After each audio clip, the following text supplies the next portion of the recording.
Bonsoir à tous et à toutes. Une autre petite vidéo sur Martine Carol, très courte.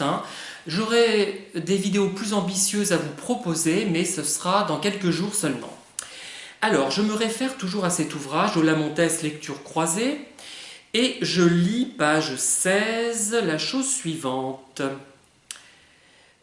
Martine Carol avait beau être une actrice au talent relativement limité, et ne pas être celle dont le réalisateur rêvait, Ophuls trouva néanmoins une manière d'utiliser son image publique de sex-symbole français des années 50 et d'en jouer. Alors, j'ai retenu une partie de cette phrase, une actrice au talent relativement limité. Alors, ce livre a été écrit il y a quelques années, donc avec du recul. Bon. Alors, on en revient toujours à ça. Alors, à un moment donné, je pense que quelque chose s'est cristallisé. Des critiques l'ont vu dans certains films, peut-être ceux avant 1951, notamment peut-être le premier, La Ferme au loup, où Martine Carol joue très bien, mais trop bien. Elle est très appliquée, à mon avis. Ça va très bien, mais en même temps, justement, elle joue trop bien pour être aussi bonne actrice qu'elle le sera par la suite. Ça manque de naturel, et on voit qu'elle est appliquée à son rôle très studieuse, c'est une excellente élève. Voilà. Peut-être qu'ils ont retenu ce film-là, je ne sais pas. En tout cas, à un moment donné, on l'a jugée mauvaise, certains l'ont jugée mauvaise, ce n'était pas le cas très vite finalement, mais on est resté sur cette première idée. En psychologie, on appelle ça un effet de primauté. C'est-à-dire qu'on retient plus ce qu'on a vécu la première fois. Il y a aussi l'effet de récence, ce qu'on a vécu la dernière fois. Mais on ne va pas entrer dans des considérations psychologiques, c'est pour dire qu'il y a peut-être un biais de nature psychologique. Par ailleurs, il y a d'autres phénomènes qui font que si on émet un point de vue positif sur une personne qui est majoritairement vue comme étant négative, comme étant, par exemple Martine Carol, comme étant... pour certains du moins, ce n'est pas le cas de beaucoup de gens finalement, si une certaine classe, une certaine caste un peu snob estime que ce n'est pas une bonne actrice, une grande actrice, ces gens qui font partie de ce groupe snob, même s'ils apprécient Martine Carol, ne vont pas oser, ils n'auront pas le courage, ils ne vont pas oser exprimer leur véritable point de vue, de peur d'être rejetés ou de peur qu'on ricane. Moi, j'en ai fait l'expérience à un moment donné. J'ai présenté à quelqu'un une chanson de Nicole Rieu, Je suis. C'est une chanson fabuleuse. Moi, je crois que c'est celle que je préfère de toutes celles que j'ai entendues dans la variété.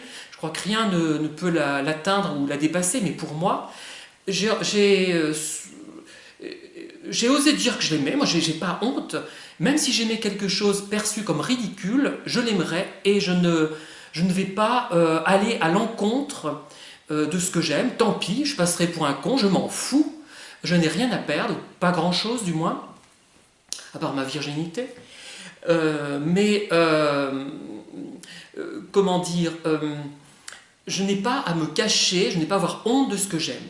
Et donc, le fait d'aimer Nicole Rieu, ça passait pour ringard auprès de ces personnes qui aimaient des choses bien pires, qui dénotaient à mon avis une absence de sensibilité, mais je n'en dirai pas plus, je ne veux pas être méchant comme ils l'ont été avec moi. Et voilà, et on ricane au lieu de savoir ce que c'est, au lieu d'essayer de se documenter, de voir, tiens, c'est peut-être bien. Et après, bon, ça ne me plaît pas finalement, mais pourquoi pas. Voilà. Et ces gens-là se trouvent dans ce snobisme ambiant où on est censé adorer Marcel Proust.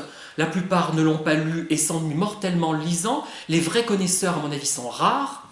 On est censé apprécier un prix Goncourt alors qu'on sait que tout est truqué. Et que, d'ailleurs, j'ai eu une remarque de quelqu'un qui ne cherchait pas à me faire plaisir, qui a été sincère. Il m'a dit, j'ai lu un prix Goncourt et j'ai lu ton livre, et le tien est meilleur. Voilà, c'était peut-être pas un bon Goncourt, je dis pas que je suis un génie, mais voilà. Mais le fait d'aimer Pierre Calmar, ça ne va pas vous mettre, en évidence dans un salon où les gens seront snobs, conventionnels, et auront besoin de certitude. C'est-à-dire que ce sont des gens qui manquent d'assises, de confiance en eux au fond, et qui n'ont pas le courage de dire « mais non, tout le monde aime ça, mais moi je ne l'aime pas ». Eh bien, tout le monde déteste cette actrice, tout le monde la trouve tarte, mais moi je l'aime, je la trouve bien, pour telle et telle raison, et je n'ai pas à en avoir honte. Moi je suis très... très directe dans ce que j'exprime, dans ce que j'aime. Bon, après, je ne vais pas en parler à certaines personnes parce qu'elles vont en ricaner, ça ne sert à rien, ça ne sera pas constructif, ça va être un échange stérile qui ne m'apportera rien. Et je pense d'ailleurs que souvent il faut faire le tri dans une œuvre et pas tout rejeter. Bon, par exemple, je n'aime pas beaucoup Johnny Hallyday, mais je dois reconnaître qu'il y a quelques chansons des années 70, bon, surtout qui m'est antipathique, enfin bon, c'est comme ça, hein, qui sont pas mal, ça me fait pas monter au plafond, mais il y a des choses qui sont correctes, bien. Il faut faire le tri, il ne faut pas tout jeter, ça n'a aucun sens. Par exemple, je n'aime pas énormément Mireille Mathieu, mais il y a certaines chansons qu'elle chante mieux que Barbara Streisand. Elle est plus douée au niveau technique et au niveau interprétation parfois que Barbara Streisand. Bon. Mais il y a beaucoup de choses qui sont à mon avis inadaptées. Enfin, il y a plein de choses comme ça que je pourrais dire. Hein. Qu'est-ce que je pourrais dire d'autre je sais pas, moi, il y a plein d'exemples hein, qu'on peut prendre. Hein. Il ne faut pas tout jeter. Il suffit parfois qu'il y ait un roman dans une œuvre qui nous convienne, un film, une chanson, c'est déjà beaucoup. C'est déjà bien et il ne faut pas être trop radical finalement, d'être trop radicaux si on est plusieurs, voilà. Donc ce problème psychologique, effet de primauté peut-être, hein, peut-être une autre raison que la psychologie cognitive a peut-être étudiée, c'est que on ne parvient pas à se détacher d'un point de vue qui a été émis et quand on pense cette actrice est nulle, ça masque ça nous empêche de raisonner et de voir si effectivement elle est nulle. Première chose qu'on fait, on va se dire, elle est nulle, donc on ne regarde pas ses films. Donc on ne pourra jamais savoir si elle était bien ou pas bien. Jamais. D'autre part, on peut regarder avec ce filtre et arriver à se persuader qu'elle est nulle ou qu'elle est bonne. Mais moi, je n'ai jamais essayé de me persuader de l'un ou l'autre. D'ailleurs, je suis parfois critique sur ces interprétations. Notamment, il y a un film que je n'ai pas vu, mais je suis tombé sur un extrait et j'ai trouvé que Martine Carol n'était pas aussi bonne que d'habitude. C'était Tout près de Satan. Il faudrait que je le voie en entier ce film. Moi, je ne l'ai jamais vu, j'en ai vu un extrait simplement et j'ai trouvé décevante dans son interprétation, la façon dont elle prononçait un texte. Vous voyez, donc je reste toujours objectif finalement. Et même dans Lola Montez, je vous en avais parlé, il y a une phrase qu'elle prononce vers la fin, au moment où elle rompt avec l'étudiant, elle lui dit « c'est quelque chose de cassé en moi ». Je trouve que la réplique n'est pas extrêmement bien dite, non pas parce que Martine Carol n'a pas les compétences pour le dire, c'est parce que la réplique n'est pas extrêmement bonne. Voilà. Et je crois que personne n'aurait pu vraiment nourrir de son talent une réplique qui était très discutable. Bon, il y a des défauts dans Lola Montez, hein, au niveau parfois du texte, il y a quelques platitudes, comme dans tout film, comme dans tout chef-d'œuvre, comme dans toute œuvre. Hein, voilà. Et voilà, donc il y a tous ces phénomènes qui nous empêchent d'apprécier pleinement une œuvre. Le snobisme, oh là là, on a peur de se faire mal voir, on va passer pour un connard, on va passer pour un idiot, pour un imbécile, un ignare, si on dit qu'on aime Martine Carol, oh là là, ça se fait pas. Hein. Il faut aimer Marilyn Monroe, elle est intouchable. Je l'aime beaucoup d'ailleurs, hein, c'est pas le problème. Elle est intouchable, mais Martine Carol a un droit de taper dessus. Bon, c'est comme ça. Le phénomène d'effet de primauté, peut-être. Hein. Les phénomènes psychologiques que j'ai énoncés, c'est-à-dire que on pense qu'elle est nulle, donc on ne regarde jamais ses films. On dit qu'ils sont nuls, ces films, mais après, moi, je demande parfois lesquels avez-vous regardé récemment? Ah, aucun, depuis 10 ans.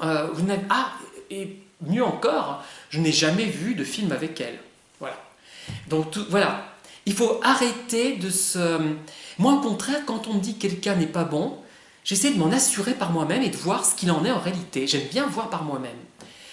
D'ailleurs, je passerai à d'autres acteurs, hein, je ne traiterai pas que de Martine Carol. Je voudrais notamment m'intéresser à quelqu'un qui joue dans Lola Montez un rôle secondaire, malheureusement. Non, c'est une actrice qui joue souvent des seconds rôles, c'est Helena Manson, qui jouait dans Le Corbeau, notamment le rôle de l'infirmière, ou dans Marie-Martine, hein, d'Albert Valentin. Voilà. Bien, je vous laisse avec la boîte de chocolat. Et cette boîte de chocolat, elle est vide et on la remplit par un poème. Et ce poème, c'est le DVD de Lola Montez de Max Ophuls dans la version de 2020. Merci de m'avoir écouté et à très bientôt.